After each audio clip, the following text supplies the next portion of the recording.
Every one கவுலுனால work கொஞ்சம் ஹெவியாக தான் போயிட்டுருக்கு. அதனால தான் வீடியோவும் இவ்வளோ டிலே வந்துட்டுருக்கு.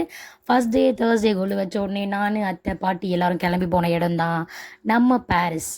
என்ட்ரி எல்லாம் நல்லா தான் இருந்துச்சு. உள்ளே போனோடனே எந்த கிஃப்ட் எடுக்கிறது, இது கொடுக்கலாமா, அதை வேணாமா, இதை விடலாமா, இதை எடுக்கலாமா, இதை வாங்கலாமான்ற அளவுக்கு நிறைய எக்கச்சக்கமாக நம்மளோட அஃபோர்டபுள் ப்ரைஸ்லேயே கிஃப்ட் எல்லாமே கொடுத்துருந்தாங்க.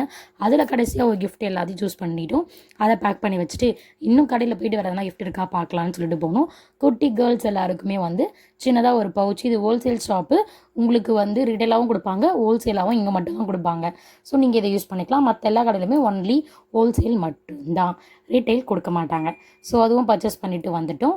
பவுச் வாங்கினதுக்கப்புறமா நாங்கள் ஆஃபீஸ் ஃப்ரெண்ட்ஸுக்கு, க்ளோஸ் ரிலேட்டிவ்ஸ்க்கு, நெய்பர்ஸ்க்கு இப்படின்னு டிஃப்ரெண்ட்டாக கிஃப்ட் வாங்கினோம். ஸோ அதனால் 2-3 ஷாப் ஏறி தான் வாங்கினோம். அங்கேயும் நம்மளோட அப்பன் முருகன் இருந்தார். ஸோ பார்த்துட்டு வாங்க வேண்டிய கிஃப்ட்டும் வாங்கிட்டு நாங்கள் வந்துட்டோம். தேங்க்ஸ் ஃபார் வாட்சிங். லைக் பண்ணுங்கள், ஷேர்